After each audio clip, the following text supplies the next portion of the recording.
¿Alguna vez ha oído hablar de que algo sea kafkiano? ¿Quieres saber de dónde procede el término? Viene de Franz Kafka, el único escritor del siglo XX cuyo nombre dio origen a una palabra existente en todos los grandes idiomas.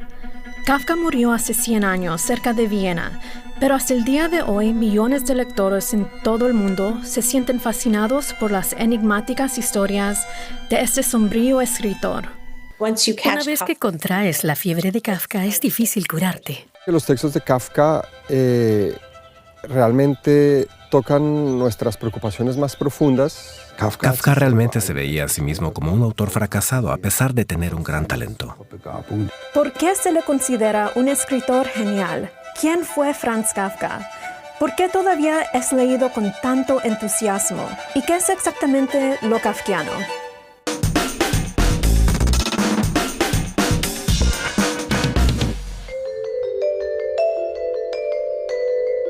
Una exposición en Praga, su título, Kafkiano. Un nuevo videojuego sobre la vida de Kafka, producciones teatrales. En el centenario de la muerte de Franz Kafka, vemos por todas partes la imagen de ese hombre alto y delgado, con sombrero y unos ojos llenos de asombro y melancolía. Incluso es tendencia en TikTok, aparece millones de veces. Antes que nada, veamos. ¿Quién fue realmente Franz Kafka?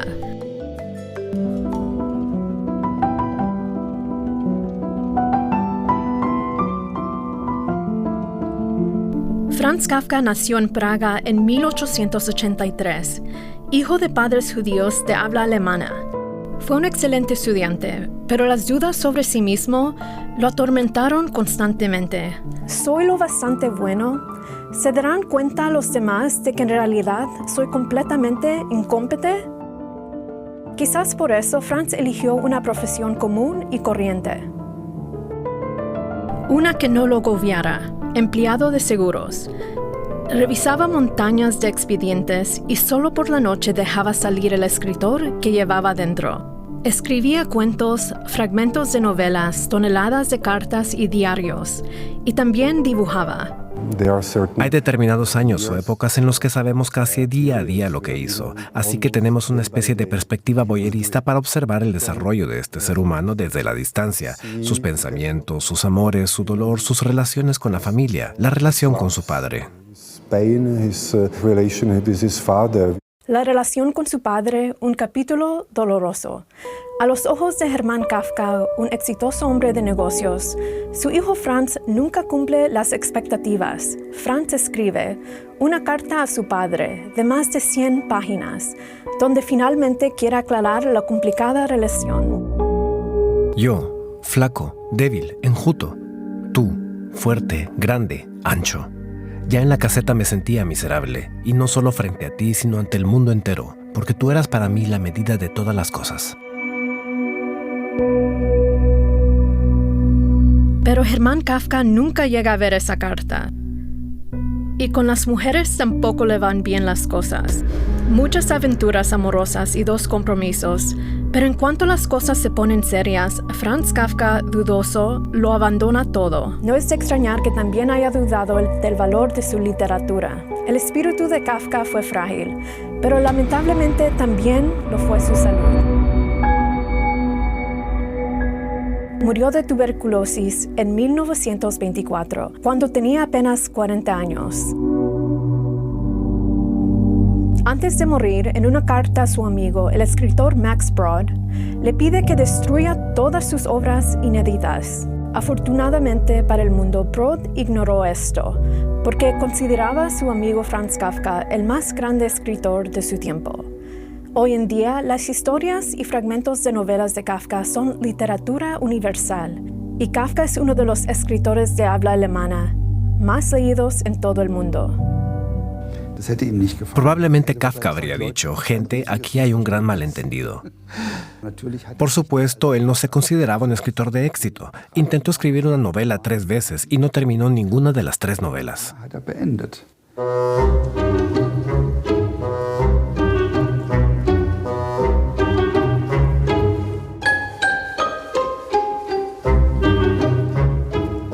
Gregor Samsa se despertó una mañana después de un sueño intranquilo. Se encontró sobre su cama convertido en un monstruoso insecto.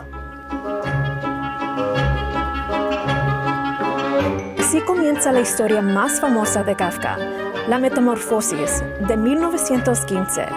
Un hombre joven que se despierta convertido en un insecto. Suena extraño, pero sigue entusiasmando a muchos sectores hoy en día. Representa el sentimiento de impotencia. Capta increíblemente bien lo que se siente al ser incomprendido o al sentirse incomprendido cuando se es joven. Cosas como el estrés familiar o la presión de lanzarse al mundo en una profesión en la que estás seguro de que vas a fallar. Y al ver que estás fracasando a pesar de tus grandes esfuerzos y buenas intenciones, creo que esto les suena conocido a muchos jóvenes. Susan Bernofsky tradujo La Metamorfosis al inglés. Ella da clases en la Universidad de Columbia en Nueva York y experimenta a menudo la Kafkamanía de los estudiantes. Cada vez que traigo un texto de Kafka a mi clase, los alumnos se vuelven locos por él. Normalmente digo algo como, hey, miren esta primera frase, y luego dejo que Kafka se encargue del resto. Estar perdido, no encajar, no conocer las reglas, no alcanzar la meta. Estos sentimientos recorren todas las obras de Kafka. El castillo. Al héroe de esta novela inconclusa, llamado K, un conde le encarga una tarea como agrimensor, pero K nunca logrará llegar al sitio del trabajo, y los habitantes del pueblo vecino tampoco pueden ayudarlo. Un hombre que lucha contra la burocracia, típico de Kafka. La condena es la historia de un conflicto padre-hijo. Muchos entendieron este relato como autobiográfico, y la respuesta de Kafka fue: yo tampoco sé qué pensar de eso. El proceso. Joseph K. es arrestado y no sabe por qué. Una situación surrealista. Joseph K. se ve arrastrado a un laberinto de pesadilla, sin saber el motivo de la acusación, ni si habrá sentencia. Recibe informaciones constantemente, pero no sabe si son fiables. Y además, las informaciones parecen contradictorias y plantean constantemente nuevas preguntas. Eso es desquiciante. Cada vez que recibe una respuesta, inmediatamente surge de allí una nueva pregunta. Y luego tiene que intentar investigar más y, por supuesto, no llega a ninguna parte. Desinformación a través de demasiada información. Eso es tan de Kafka. Grotesco, trágico y cómico.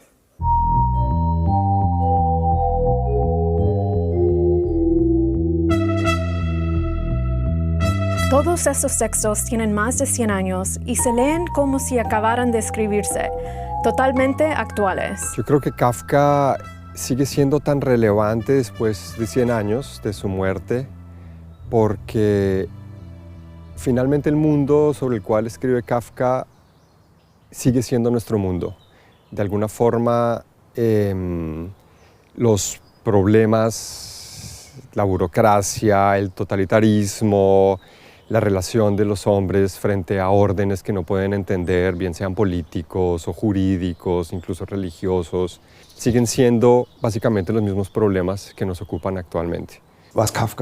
Lo que Kafka vio desde el principio es que estamos inundados de información, pero la información ya no conduce a una visión total congruente.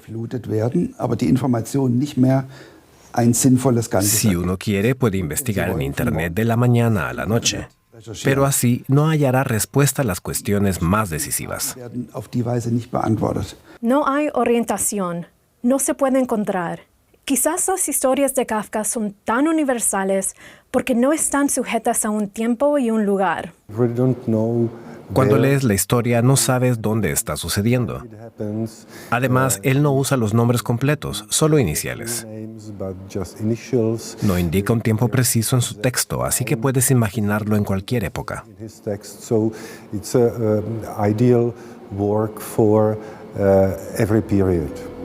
Ni siquiera los lugares de los que se trata tienen nombre.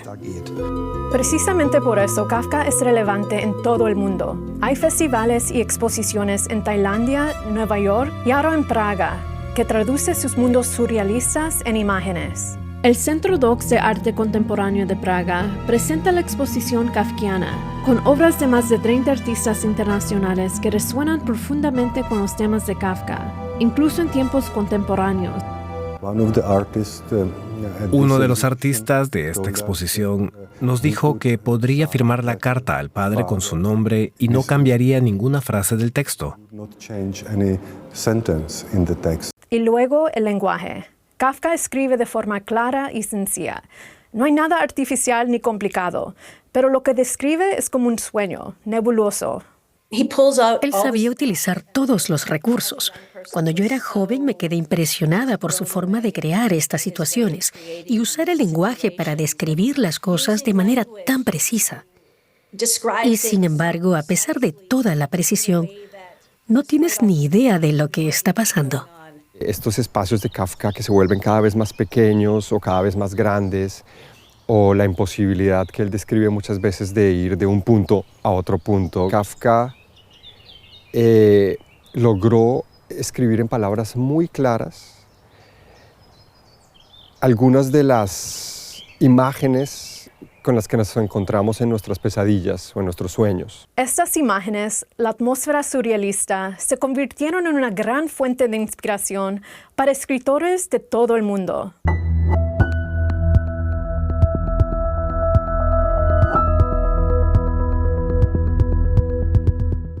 Haruki Murakami, Samuel Beckett, Philip Roth, Paul Celan, Paul Auster. Todos estaban fascinados por la interacción entre la vida cotidiana y lo fantástico, y el gran Gabriel García Márquez quizás solo encontró su lenguaje a través de Kafka. Cuando él leyó a Kafka pensó que así hablaba su abuela. Su abuela le contaba a García Márquez cuando era niño sobre brujas, sobre personas que salían volando, etc. Para García Márquez fue muy importante darse cuenta. Es posible escribir eventos mágicos, rarísimos, de una forma muy natural, sin sonrojarse, sin explicar nada. Lo que en Sudamérica se conoce como realismo mágico es un estilo muy apreciado allí, y esto se remonta en gran medida a Kafka. Pero las situaciones desconcertantes de Kafka no solo han servido de inspiración a los escritores. El director de Hollywood, Orson Welles, adapta al cine el proceso de Kafka, tétrico, expresionista. El cineasta y pintor David Lynch no lleva a la gran pantalla la obra de Kafka, pero crea mundos kafkianos en los que los límites entre realismo y fantasía son fluidos. En su película Mulholland Drive, deja al espectador solo, tratando de comprender algo. Muy a menudo no sabes lo que está pasando. Es muy confuso para el espectador, así como los textos de Kafka pueden resultar confusos para el lector.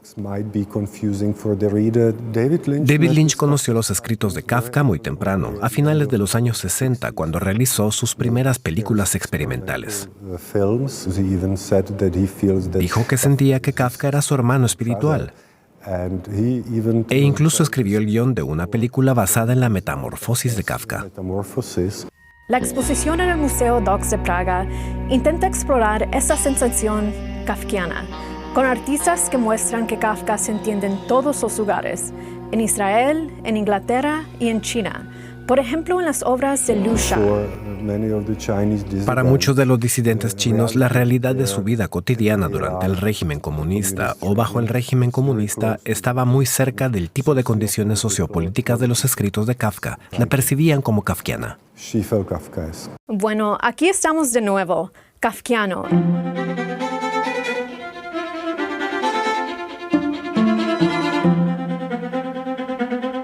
Existe en casi todos los idiomas.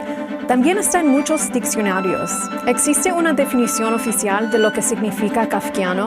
Preguntemos nuevamente a nuestros expertos. Se usa para describir el burocratismo, situaciones arbitrarias que no tienen mucho sentido y parecen irracionales, y haber sido dictadas por un poder superior al que no tienes acceso. Si te encuentras en alguna situación desconcertante en la vida cotidiana. Se usa, creo que muy similar como en todas las partes del mundo, para hablar de algo un poquito, digamos, oscuro, macabro, incomprensible, agobiante. Una situación absurda creada por reglas absurdas. Sí, conozco ese sentimiento. Todos lo conocemos. La indefensión en un mundo que cada vez es más complejo. ¿Aún conoceremos el término kafkiano dentro de 100 años? Probablemente sí, porque lo que describe Kafka es algo profundamente humano. Y eso permanece. ¿Conoces a Franz Kafka? ¿Cuál es el libro que más te gusta? Cuéntanos en los comentarios.